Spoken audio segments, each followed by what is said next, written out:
So I have the unenviable job for speakers of going in between. Chuck yesterday, wasn't he great? And Kurt Francis, who you will really enjoy hearing from in just a few more minutes. So I have the dry part where we're going to talk a little bit about business. We're going to talk a little bit about Select. We'll also have some extra things planned for you for this evening. Originally, we had a economist who was going to come speak with us today, and he wasn't able to be here after all. So I put together from 3 different presentations. So one of the things that I do regularly for you guys is, or actually daily, is we try to stay on top of what's going on in the world, what's going on in the economy, just so we can understand what we need to do for you, for the company. So we are going to talk a little bit about just what's going on nationally in the economy. And there's 3 different pieces of a presentation here, nationally, Northern Nevada, and the Sacramento region. So this first group is from a gentleman called Elliot Eisenberg, and he does a program, he calls it Graphs and Laughs, and he actually is a really good speaker. I've heard him several times. So let's take a look at some of the things that he says are going on out there in the economy. This first slide is a really interesting slide, in so much as that it says that, you know, the households are borrowing money again. When you look at that slide, real estate debt is no big deal. The one that we all read about that you can see very much so as you look at that from 03 to 19 is the red near the top, student loan debt. Oh, it's not there yet, sorry. There you go, thank you. I have to pay attention to that. So you see the red, the student loan debt, that's the big problem that we have, and that is impacting us in the housing market. It's making it harder for our high 20s and low 30s to buy houses because they're still trying to get rid of that student loan debt. And you can see how much that actually amounts to and how much it's grown over the last 17 years. It's really quite phenomenal. When we look, however, as you see that there's more debt, what you see is that because it's low interest, the ability to service that debt is really very good. Stock market's doing well, things are going well that way, so that drives the economy. When people have money, they like to spend it, right? Americans like to spend their money. That's a very true statement, isn't it? But it's one of the things that Elliot likes to talk about is actually hard for the economy to grow really fast because the population is slowed down. And so one of the things that we see actually is that our population growth and productivity growth are not that high. And it's hard for a country to grow really fast if you don't have more people. And so we're growing steadily, and what you're going to see is lots of stability into the future, and that's what we really want to see. So the labor market, involuntary separations, look how that has dropped over the last 10 years, from 2010 till today. And when you look at the unemployment rate, this is Reno. How low can it go was his comment, right? This unemployment rate now in the Reno market, we're below 3%. And really the answer, those 3% of those are just people who don't want to work, isn't it? Because aren't there jobs everywhere we look? And so that's really great for us. It's great for the housing market that we have this phenomenal low unemployment. And you can see when you look at job growth, you can see how it went negative there in the 08, 9, 10 period. We worked through that period. That was a very interesting time in the real estate market because a lot of people lost jobs, right? But we've had really steady job growth now going for quite a few years. And so that's really good. And what we also see is that hourly earnings have been going up. So people have been getting raises, something we definitely see in our level. Our own team making a lot more money than they were 5 years ago because that's what's going on out there in our economy. And so we see that. And we also see that with all of this going on, that inflation has stayed very, very low. And so that's really, really great for our interest rates, and interest rates help drive the housing market. And we're going to talk some more about that. I just borrowed a couple of more slides from him that I thought were kind of funny. He said, will rates rise? And the answer was no. And here's our last 5 Fed chairmen. The taller the Fed, the higher the rates. But our current chairman is a little higher than the last one. So we'll have to see how that works out, right? But if you look at that list, Paul Volcker, the 10-year Treasury during his term went all the way to 16%. That was when it was actually cheaper to make payroll with your American Express card than it was to borrow money from the bank. And so, and it's been down, down, down since 1981. It's a really interesting trend line when you look at that. And so we'll see how our little current Fed chair, who's taller than Janet Yellen was, so we'll see what Jay Powell does for us over the next few years. When we look more directly what's going on in the real estate market, single-family, multifamily home starts, very, very little slow growth. You know, we're way below where we were, and although new home sales are rising, they're still relatively low relative to the last 15 or so years. We are seeing in some markets, a little bit here in Reno, a little bit in Sacramento, that the builders have caught up, and that impacts you in the resale market because some of the builders now have standing inventory.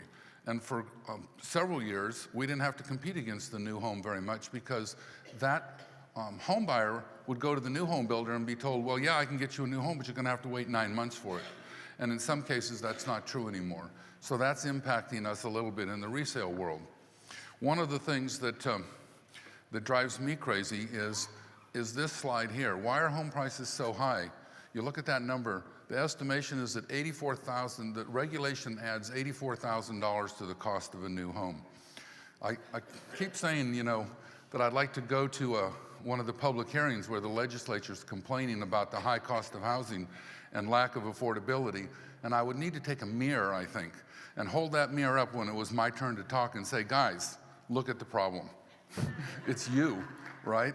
They're just driving up the cost of housing with regulation after regulation after regulation, and that's really tough. This next slide, on the surface, looks a little bit scary, but we'll get to why it's not. Our home price is rising too quickly. This actually is, you know, a national number, and it's comparing home prices against job wages. And so you're looking at the red line is wages, and you're looking at the purple line.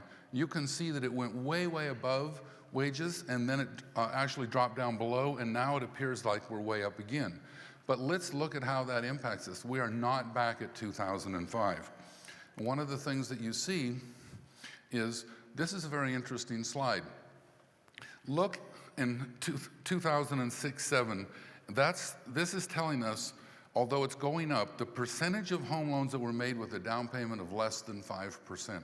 And you see that huge spike there.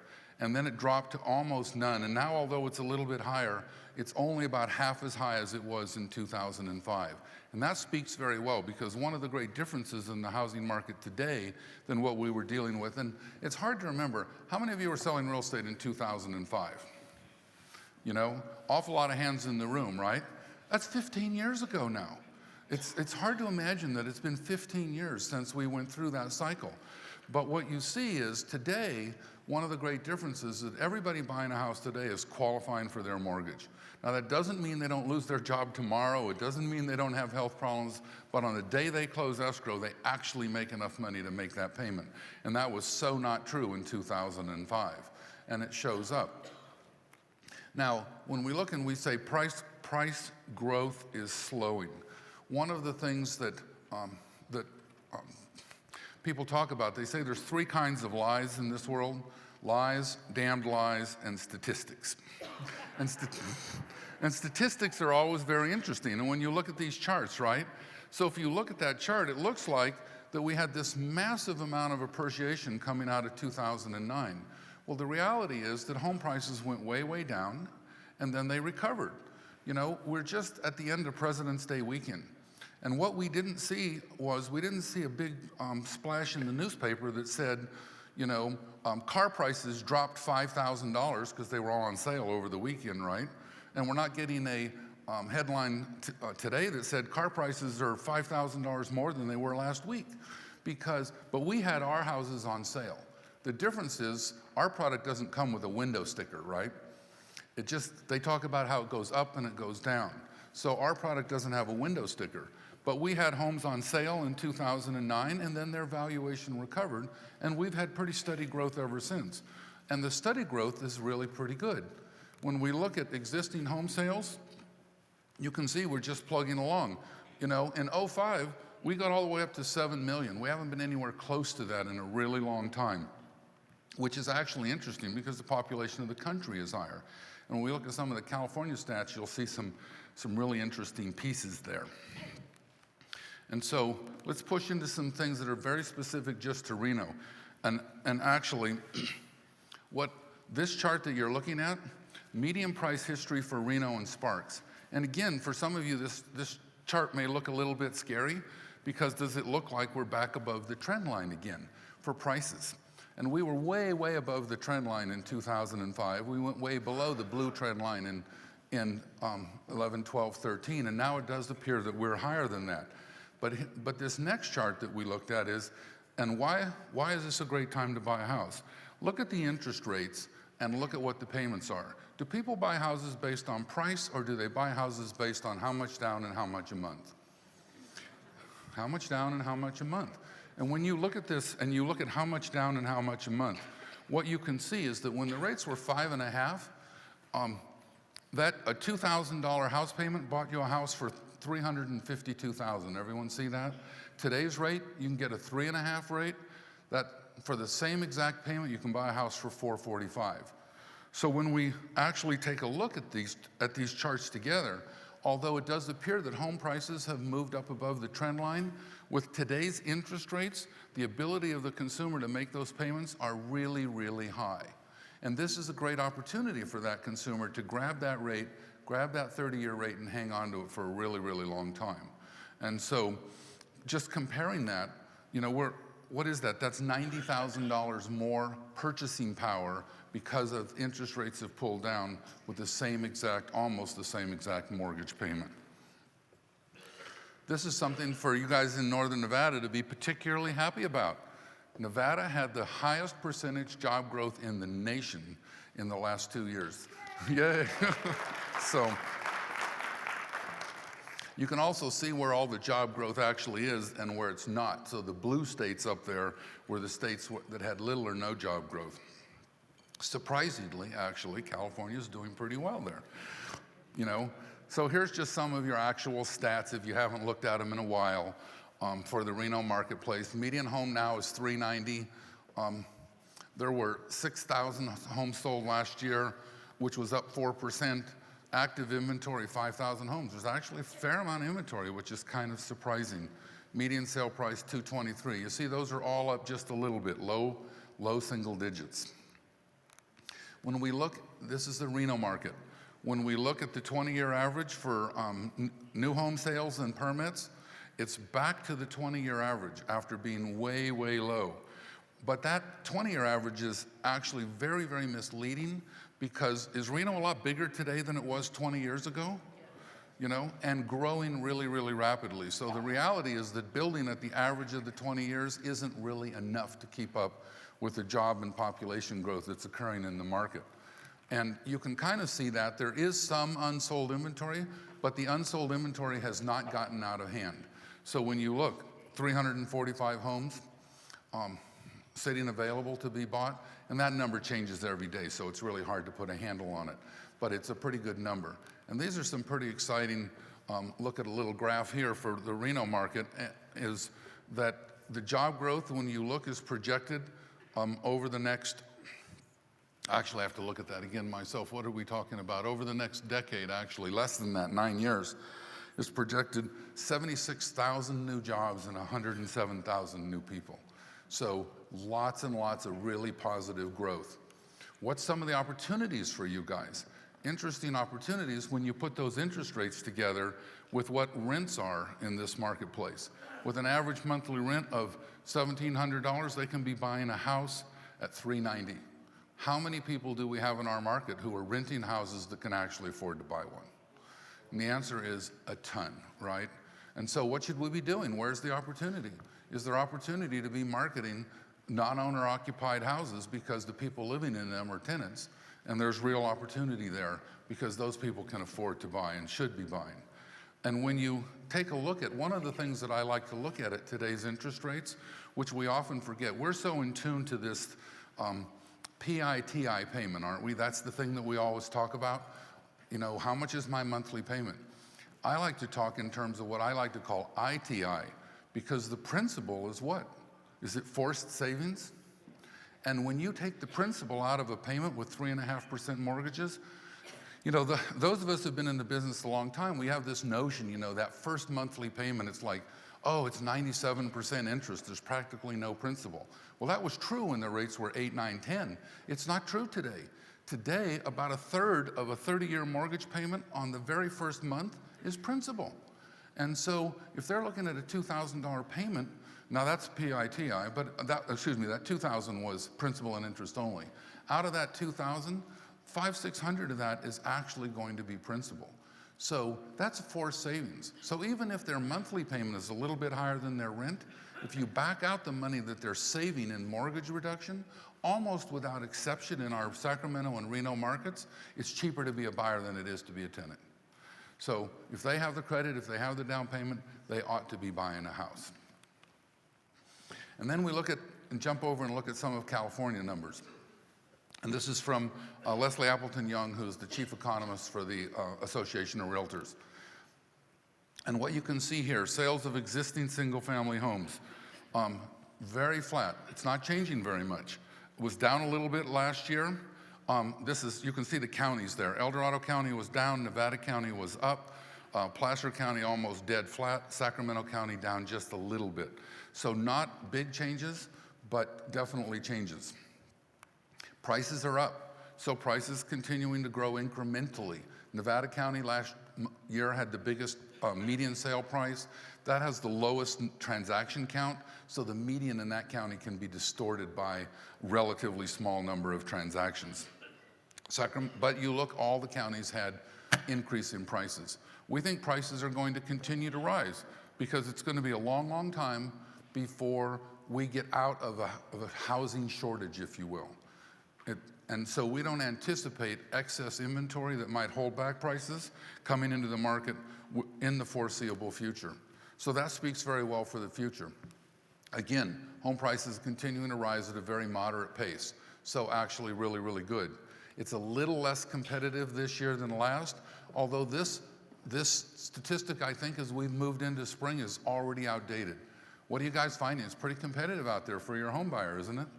And so when we were in fall, and she's working on these stats, and now we're looking at today as we move into spring, and with today's interest rates, actually, there was a good article in the Wall Street Journal that said the spring buying season started February 1st. It didn't wait until April this year. And so that's really interesting. Now, the number of first-time home buyers, it's down a little bit.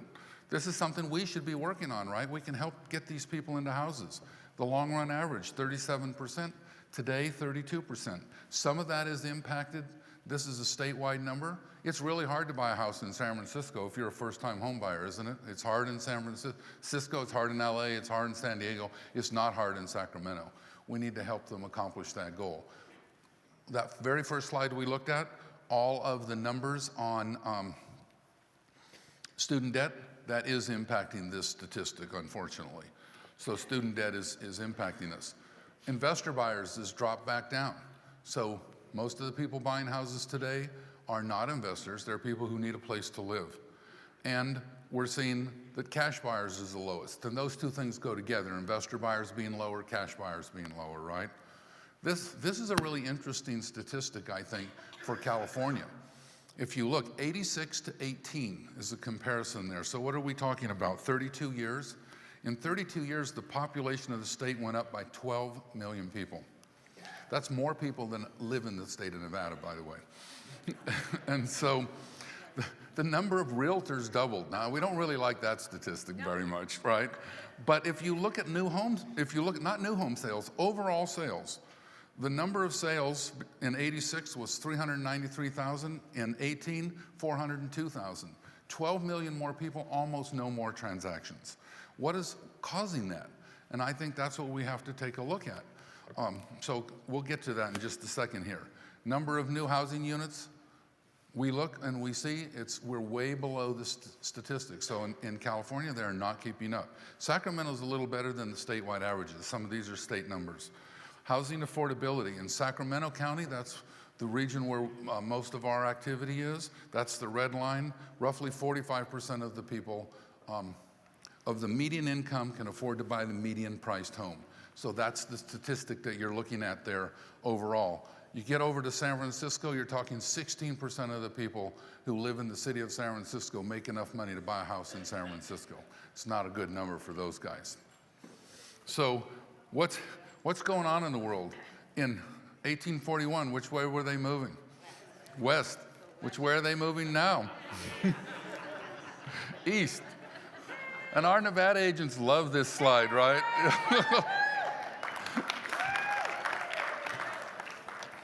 So it is a really interesting statistic, right?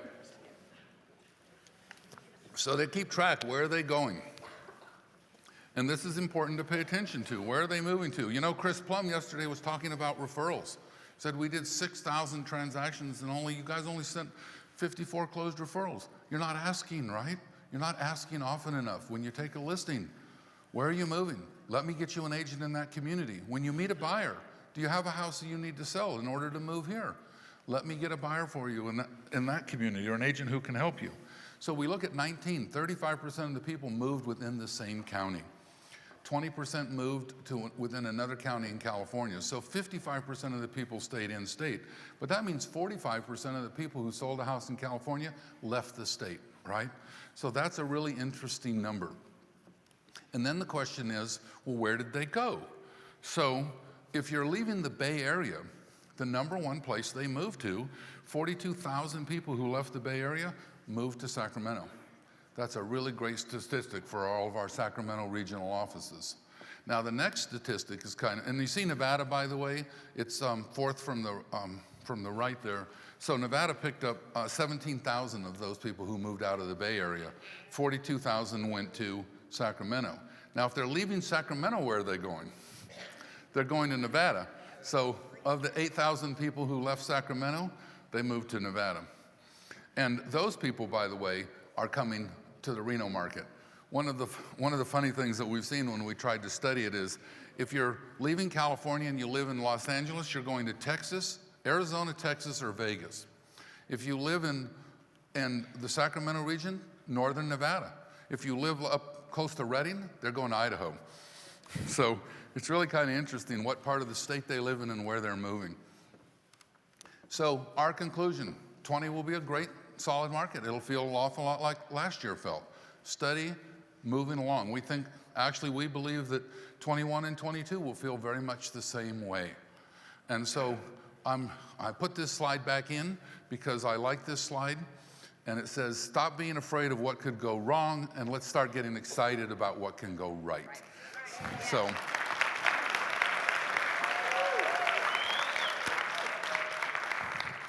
we're going to talk a little bit about 2019 in review, some of the things that we did in 2019. They picked a really old slide. But so some of these things we've covered, I just want to recap some of them. We've been rolling out Office 365 all year. One of the things, Eric is at a booth in the vendor area. You should go see him. He's got statistics on how they're doing on security for you guys. And the reason that we're working to get all of you moved off of the standard Microsoft products and getting it through the company, and remember that yes, there is a cost, but you're paying that cost now to Microsoft, and we're paying it, a lot of us are paying double. So make sure that you're not letting your monthly subscription roll over for another year. You've got to get switched over to the company plan. The cost will be the same, except that your security level really escalates, and you can see that. Eric's got some great charts there in the vendor area. Take a look at that. Don't let your subscription roll over for another year. That's a really bad mistake, to miss out on that opportunity to gain that added security that we're getting with the enterprise level software that you're receiving through the company, which is different than what you're buying as an individual with Microsoft. Snap, that rolled out. We have probably 2/3 implementation. Some of you are still learning. But this product, as it continues to evolve, makes life easier. Single point of entry for everything that you need to do. Our select preferred solutions. We heard from Doug yesterday. Doug's got a lot of work left to do because he's covering a lot of territory. But as we gradually build the preferred vendors and you guys utilize the preferred vendors, the more power that you have by using the preferred vendors, the more power we have as an overall organization. And we've said to the vendors, by the way, that we're not asking them to give our clients a discounted price. What we are saying is we want speed of service, we want fair pricing, and we want you to solve a problem if there's a callback. And one of the things that all of us hate, right? We hate to have that pest inspection. Everything was fine. And the client moves in and opens the cupboard, and what comes out? Swarm of termites, right? Do we get that phone call? Yeah, and I don't want the termite company saying to you, well, they weren't there when we did the inspection. You know, what we want is the termite company saying, we'll come back and take care of it. And why does that work? Because we get to say to the termite company, well, if you don't come back and take care of it, we're going to take you off the list. You know, it gives us power. And so take advantage of Preferred Solutions. It's a really great opportunity for you. Inside Select. So guys, when we send you the internal company newsletter, it's got a lot of good stuff in it. We know if you opened it or not. And the open rate is not as good as it should be. So you got to work on that. The open rate should be 100%. Come on, you know. Pat, you want to say something? Do you know how long we stay on it? Yes, we know that too. Yes, so opening it and closing it immediately without reading it will not work, right? Yes, that's a very good point, Pat. You know, it's a complete digression, but you know, one of the things that we talk about, because of the computer, right, is reviewing disclosures and contracts with your clients and not just sending them a DocuSign and having that come back. Because when you send a client 42 pages in DocuSign and they pull out their iPhone and go click, click, click, click, click, click and send it back, and you get it back 17 seconds later, you really know they didn't read all 42 pages, and the computer documented for you that they didn't read what you sent them. That's not a good thing, right? So read Inside Select. One of the other things that we rolled out was the loan pre-approval, and the commission advance program actually has been out for a while. So with Stanford Mortgage, I think you guys all know this, but they're doing full pre-approvals, not pre-qualification letters, but full pre-approvals, underwritten loan. They can get that done in about 4 days for you now. It's going really, really fast. And then they're issuing what we call the seller guarantee, which says that the buyer that you bring to the table, if that buyer doesn't close, Stanford will pay them $2,000. And that's a really big deal. We have had lots of offers already around the company where you were in competition with other offers, and our buyer won because they were pre-approved before they got to the table. Don't miss the opportunity to get your clients pre-approved. And if your client is already pre-approved, once you get them into escrow, and if you want some money, you can get half of the commission up front. There's no cost to you. It's just another benefit of using the company. So some other fun things that happened this year. One of our competitors in Placerville, actually a Realogy organization, but they announced that they were giving up their lease on the best office location in Placerville. So we called the property owner and said, hey, what are you gonna do with the building? He says, I don't know. You know? Sally was part of that. He said, I don't know. I said, you want to sell the building? He said, yeah. So 5 days later, we had the building in escrow, and you know. And we were busy recruiting all the agents who didn't want to change offices. So it worked out really well for us. So we moved our Placerville location. In the process, that opened up where our old office was, so we moved intercounty title into what had been the Placerville Century 21 office. So both of those moved. They were busy moving actually over this 3-day weekend, so they are literally just in. We're actually in active negotiations for a Elk Grove location, finally. We've been looking for a long, long time. So we have a letter of intent out. Unfortunately, the seller is out of the country, so we're waiting. But hopefully we'll have a building in the next 2 or 3 weeks that we can announce. So we're working on that. So here's just some of the statistics for ourselves. You know, we have 33 real estate offices in the 2 states. You guys put together 362 community events in the last year. So give yourself a hand for that. Your Select Academy put on 343 classes. You know, in the last 2 years, we've donated approaching $500,000, in the last 3 years, excuse me, we've donated approaching $500,000 back into the communities that we serve. And property management has continued to grow, well above 3,000 units now. And last but absolutely not least, you guys sold $2.6 billion worth of real estate last year.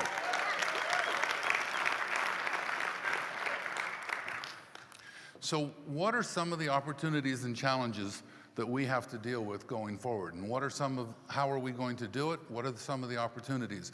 You know, we spent a lot of time last year talking about disruptors, right? And a bunch of those disruptors are already failed or fading. Yep. And so we really like that, right? You know, it's like, oh, come on, you know? But what are some of the great opportunities out there? And one of them is, what do you think about real estate? 90% of the people who are renting a home want to be a homeowner. Are we helping them get there? It's really important to look at that. They have reasons why, but 90% of the people who are renting want to own a home. You know, an estimated 91% of transactions last year were done by a real estate agent. So with all of the internet, with everything going on out there, who do they rely on for professional guidance and advice? You guys. You know, it's important. Why? Because of professionalism. 80% want a professional realtor. 80% said that buying a home or selling a home is a stressful process. Anybody think that? You know? Well, a lot of you guys have heard my saying about real estate being a no-stress business, right? And nobody seems to want to believe me on that. Well, here's the thing you got to remember. Here's why. The first thing is, if something goes wrong on a real estate transaction, almost without exception, can we fix it tomorrow? Yeah, you know, this is not air traffic control, right? You know, turn right. No, I meant left. You know, you can't fix that one tomorrow. If we mess up, nobody dies. This isn't brain surgery, right? And the last reason is only money anyway. So, and that's probably why it's stressful. But 73% of the home buyers said your educational background is important. So give yourself a hand for being here and proving your educational background. But here's the scary statistic, right? For almost half of the home buyers think that what we do is less valuable than it was because of the internet.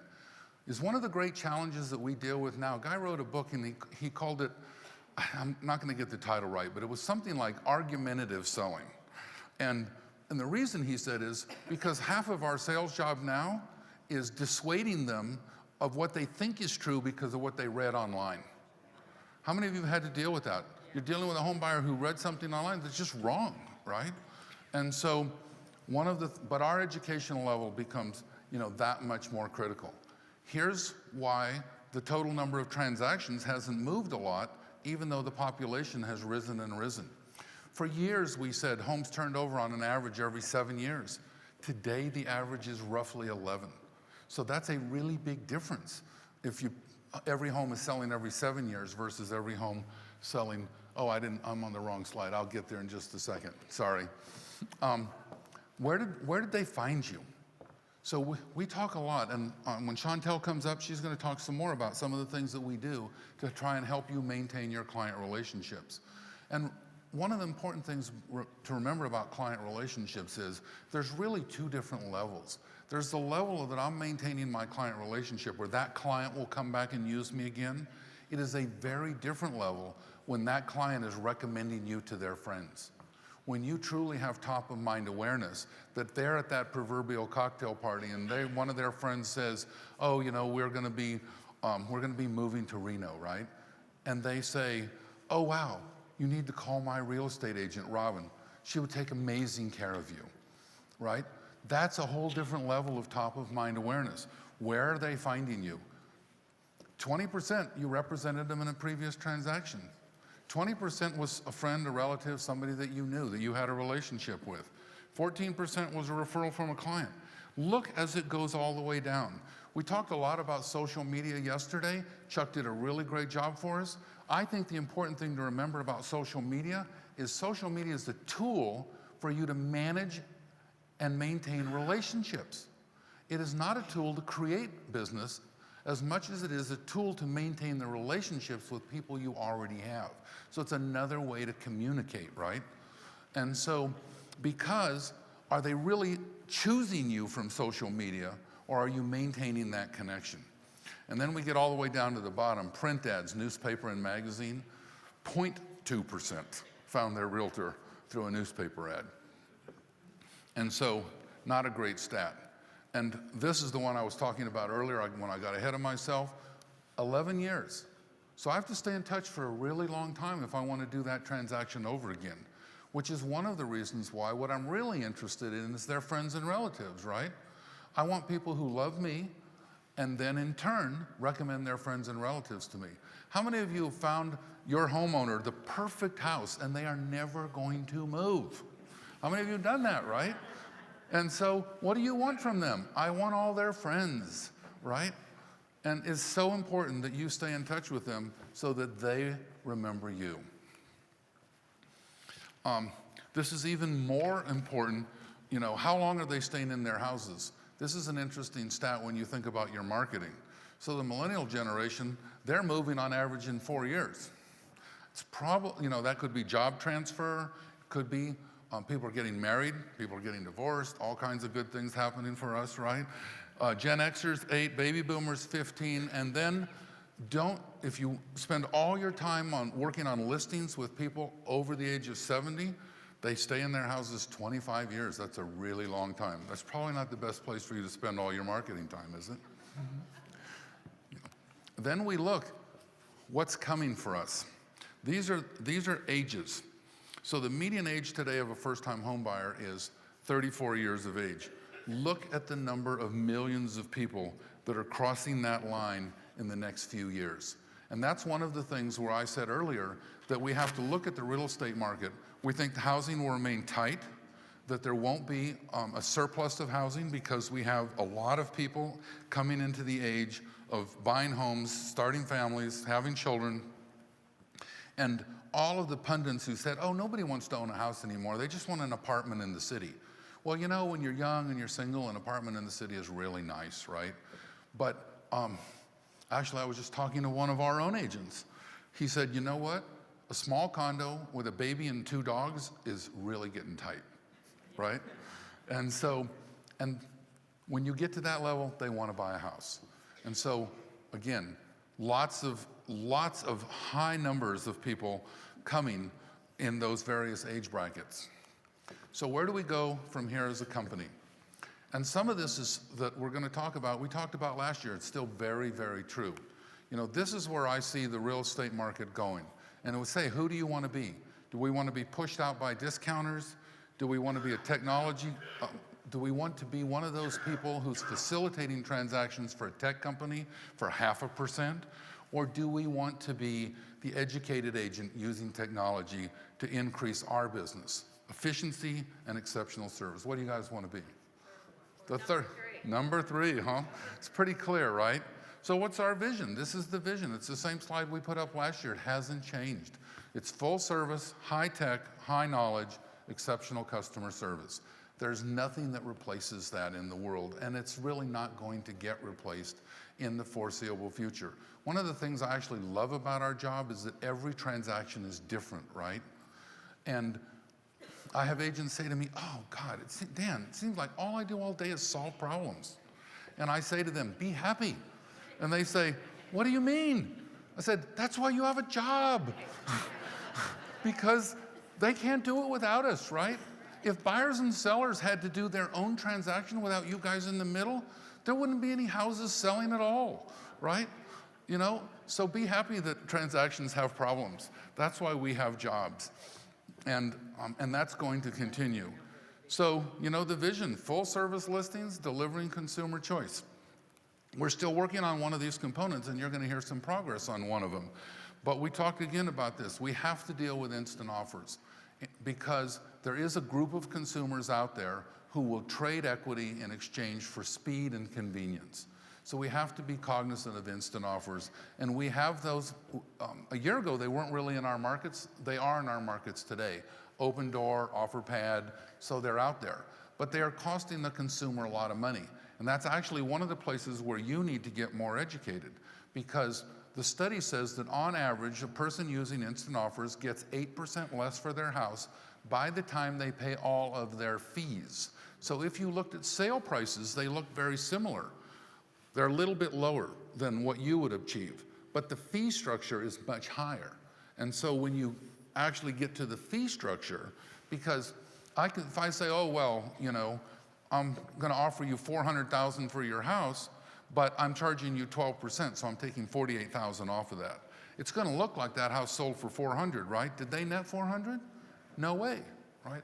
And here's the interesting stat, and I would encourage you to get good with the math and know how to convert this, is if they're averaging 8% less overall, the question is not 8% less overall, it's what is the percentage of your equity?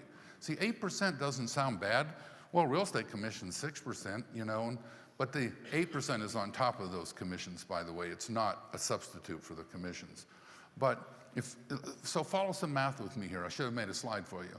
If you have a $400,000 house and you owe $300,000 on it, and you get 8% less, 8% of 400 is 32,000.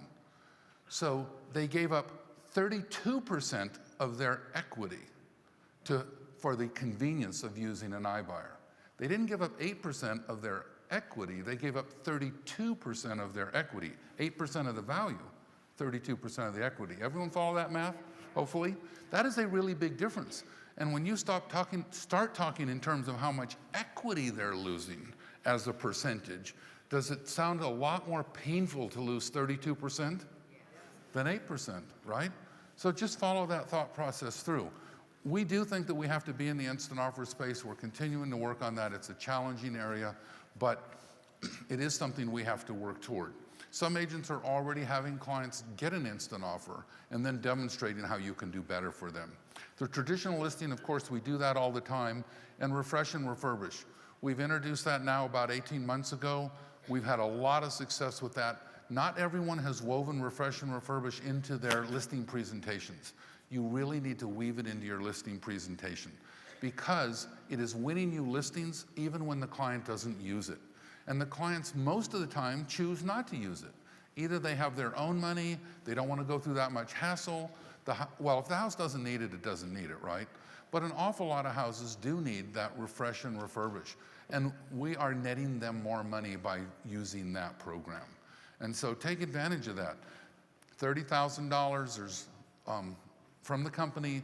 There's no fees attached to that. There's no interest attached to that. They have 6 months to get the job done and get the house sold. For you, it is a lot of work. There's no question it's a lot of work. But if that wins you the listing over the competition, it was worth it. So this is just more refresh and refurbish. It's a great tool on your listing appointment, wins listings even when they're not using the program. And the why. Why do we think that's working? It actually forces you to have how best to position the home on the market with your client. So you're actually, when you talk about refresh and refurbish, then the client says, well, what things do you think I should do that would make my house more marketable and net me more money? You get to have a conversation with them that you might otherwise not have had. And that's really why it works. So it's an additional value. It separates you from the competition. We've had agents come back and say, well, my client didn't want to use it, but they were so impressed that we even offered it, they gave me the listing. Hey, we're happy with that, right? So we also like to talk, but this has been our motto in this company for years and years. How do we increase our business without spending any of our own money? Who likes that idea, by the way? You know? So what do? Well, one of it is just maintaining your client relationships. One of the things that amazes me all of the time is how willing an agent might be to spend $100, mailing out 200 pieces of mail, and so reluctant to pick up the phone and call 200 people. Which is going to generate greater value for you? Talking to people, right? Which one? We know which one generates greater value. We also know which one's free, right? So Maintaining your client relationships, there is no substitute for maintaining client relationships. It is strong client relationships with knowledge, expertise, quality of service, and availability, coupled with great technology. That's the winning combination. So what do we dig into? We talk a lot, developing your sphere, right? So you guys all know this. We talk about this over and over and over again. But we have to some degree keep hearing it. Chuck talked about it yesterday. What do I need? I need the full name, I need a mailing address, I need a telephone number, I need an email address. I need all those things. Our marketing department is sending out almost 200,000 newsletters a month on your behalf. But if we look through the system and say how many phone numbers are in there, it's not 100,000. And so one of the reasons I know sometimes you guys aren't calling, you don't have the phone number, right? It's a little bit of a problem. Sometimes you don't have the mailing address, right? When I'm talking to a smaller group, I'll just do it anyway. I'll usually say, well, you think, you're going out with that person, you're dating them. Well, guess what? If you don't know where she lives or what her phone number is, it's not a very serious relationship. So think about that. I need all 4 pieces of information, don't I? And then what does the customer want? The customer wants responsiveness. When they call you, they want you to call them back, right? They want availability, and once they connect with you, they want knowledge and trust. I want to go over something we talked about at the symposium because I think it's so important that we should talk about it again. Because a few of you have adopted this. I've gotten lots of positive feedback from those of you who have adopted it. But shifted our mindset. Zillow, Realtor.com. Actually, I still don't like them. I'm not going to change my mind. But what we know is, this is what we know. Asking the customers to stop going to Zillow has not worked. Would you all agree with that? They are going to keep going to Zillow. One of our agents in Incline called Zillow homebuyer crack cocaine. And she was right? They just can't stop. So what's the solution? What is it that we want them to do? So I'm just going to cover something we covered once before. We know they're always going to shop multiple websites too. Do they think they have to shop multiple places to find all the houses? And part of the reason they think that is because a lot of these sites leave dead inventory up.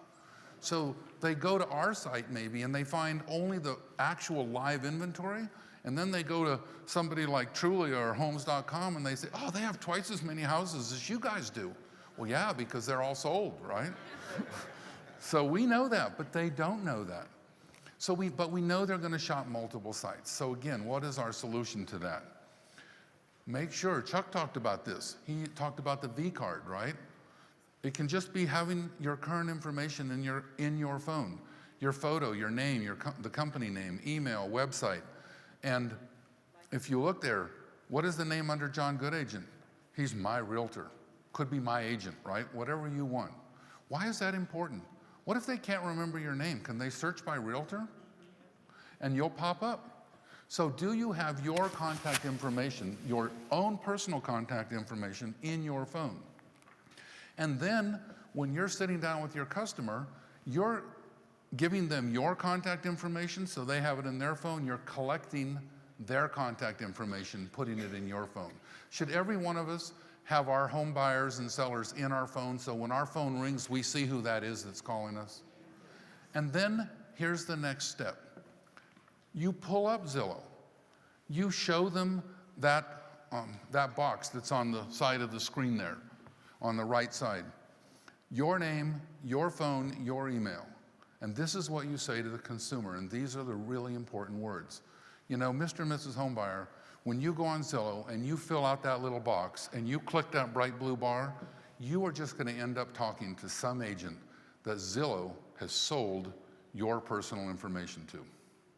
Does everyone like the idea that Zillow is selling their personal information? Nobody likes that, right? So here's what I'd like you to do instead. When you see that house on 1580 Rich Drive that you really like, if you will just text me 1580 Rich Drive, it'll pop into my phone. I'll see that it's from you. I'll see the address. I'll know what you want. You want information on 1580 Rich Drive, and I will take care of you. Is that what your consumer wants? Does your consumer want to talk to 20 different agents that called them on Zillow? Or in some cases, some of these sites sell their information to half a dozen agents at the same time. How many of you have gotten consumer complaints about all these agents calling them because they were shopping online, right? Well, it's their own damn fault because they keep filling out these little boxes. And it's your job to get them to stop filling out the little boxes, right? And the only way you're going to have success with that is you've put your contact information in their phone, you have their contact information in your phone, and you've actually pulled up Zillow, pulled up Realtor.com, showed them what it looks like, and told them what to do. It's very important that you go through that process. And when you do, the agents who have done this and are doing it successfully, the client is calling them or emailing them or texting them direct all of the time. They have stopped filling out that little box because they really don't want to talk to other agents. They want to work with you. You just have to guide them. And then what we know is it important that you get back to them? But here's one of the interesting things. You're already working with them. You know, one of the things that Zillow tells us is that if you are not responding to a lead within 1 to 3 minutes, it's already too late. When you're working with a client and they're filling out they're sending you an address, they give you a lot more time because they know that they're working with you already. And so they don't move on. And that's a really important thing. Now, they might move on to another house and text you another address, but they don't move on to another agent. And that distinction is really important. But availability is important. So, and you guys heard me say this was my I have a dream, right? That you guys are gonna do such an amazing job of getting nobody to fill out the box on Zillow that all the premier agents will cancel their accounts and Zillow will go out of business.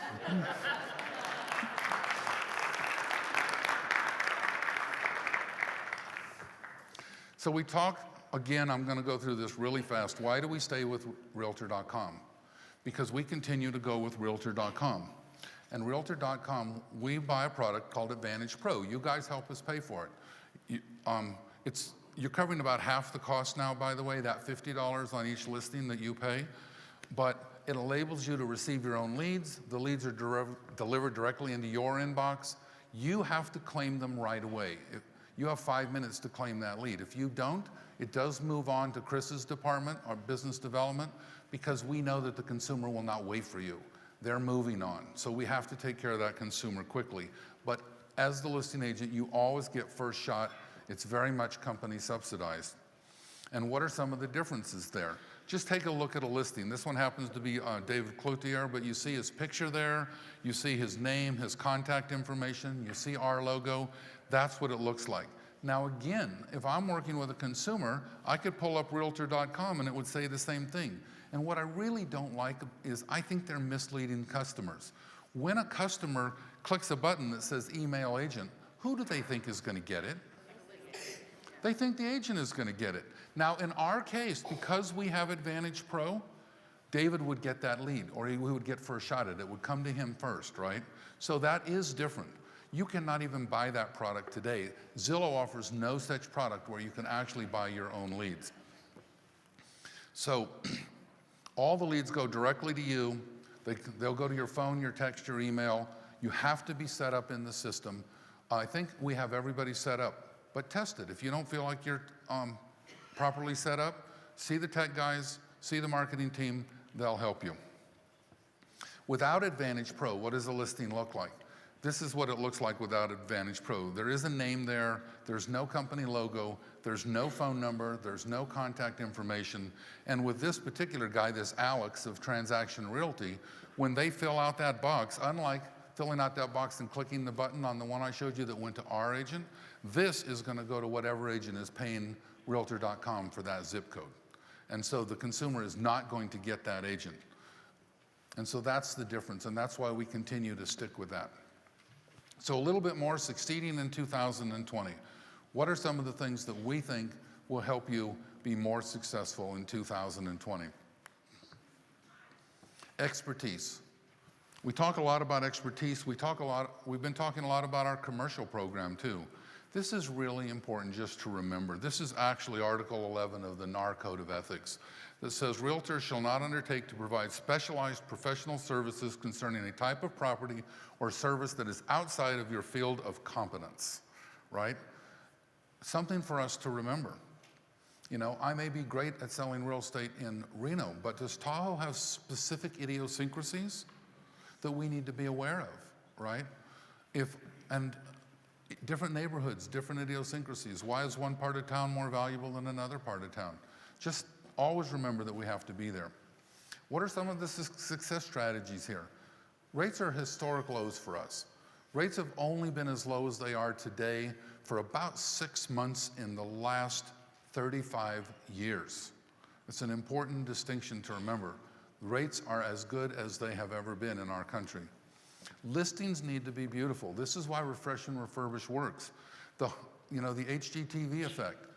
Home buyers today do not want to buy a house they have to fix up. Your parents' generation, they wanted a fixture. They wanted something they could go in there and paint and hammer away and do something that added value. That's just not true anymore. Today's first-time home buyer wants a house they can move in. They are busy people, and they don't want to paint the walls, right? And know what people are looking for. Talk to them. Full service, we talked about that, just pushing ahead. These, I said in the absence of value, price determines it. Make sure you're delivering value. We already talked about this one, we'll just skip past it. We said strong client relationships. This is a really good one. This actually I took from the CAR presentation, but as a rule, do you listen or do you wait to talk? Does everyone understand that difference? You're not listening to what they're saying, you're waiting your turn. You're just watching their lips moving. As soon as they stop moving, you start talking, right? So this is actually a really good TED Talk that's worth going and listening to. It's good education for you. So just a couple of quick thoughts here. We said there is the capacity to learn. That's why you guys are here, is a gift. The ability to learn is a skill, but the willingness to learn is a choice. So again, guys, give yourself a hand for being here.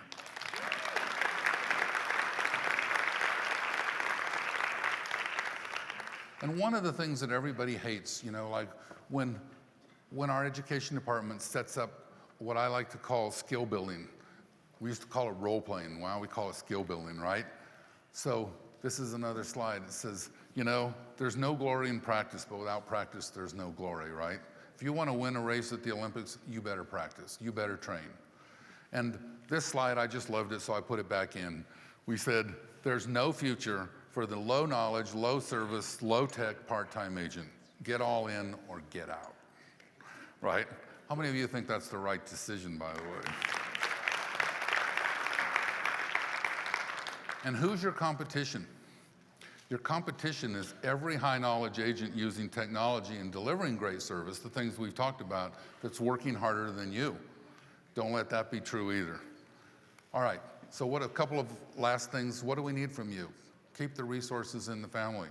When possible, if you're in El Dorado County, use our title company.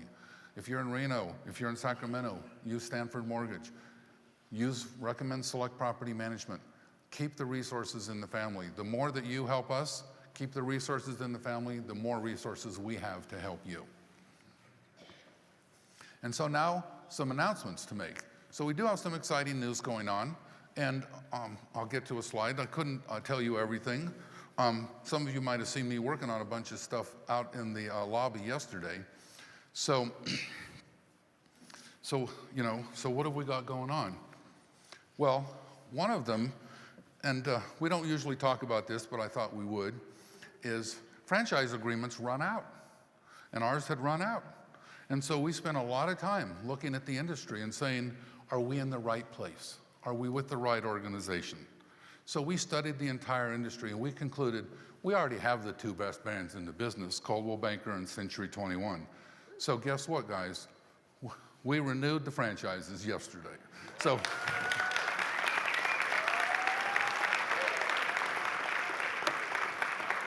Now, that last line, somebody's going to say, oh, now I know what's been going on. So now I can finally launch all the rebranding, right? So it's going to cost about $300,000 to put new signs on all the buildings, but now it's going to get done.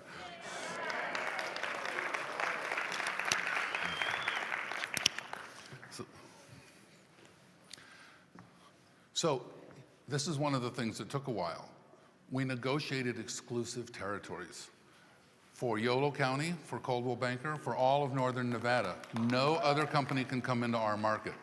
In Sacramento, the same thing.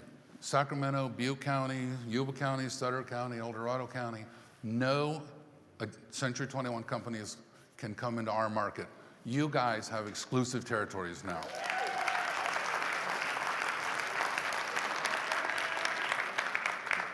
Now, I do need you working hard, because in order to get that, one of the things I had to agree to was performance metrics. So we have to sell a lot of houses, right? But you can do it. We also built into it, for Northern Nevada, we're going to open a Coldwell Banker commercial franchise. And if we decide we want to, we have permission to do the same thing in Sacramento. This actually is our commercial website. So we already have our select commercial group with the website. And so those things will be linking together as we go forward. So we have the newest addition here to the select group. So just in the last 2 weeks, being announced for the first time, is that Olympia Mortgage, an investment company, is merged into the select group. Now, a lot of you don't know who that is. Those of you in Nevada County know who that is, because Olympia Mortgage is a hard money lender managing about a $20 million portfolio. And so I want to stop here, actually, and I want to recognize Phil Rubel. Phil has been president of this company for close to the last 20 years. He led this company through a horrendous downturn. It was a very tough time to be in the lending business, right? And they succeeded through that time and prospered through that time, and then made what I like to think is the wise decision to become part of the select group. So Phil, thank you. Let's give Phil a big hand.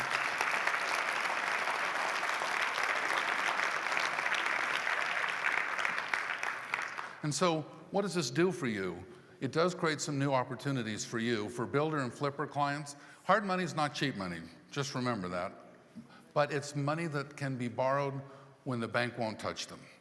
And so it's equity lending, it's not cash flow lending. It's a very distinctly different lending. Some of you know I serve on a bank board, so I see the regulatory side of lending.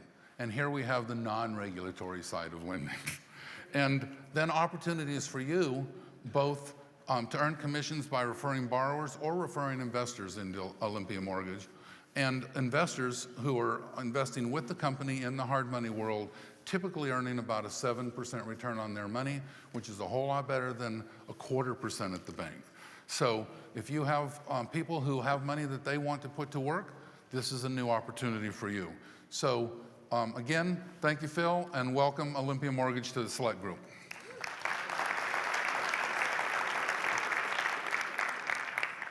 You're going to see some fun stuff come out in the next 30 days.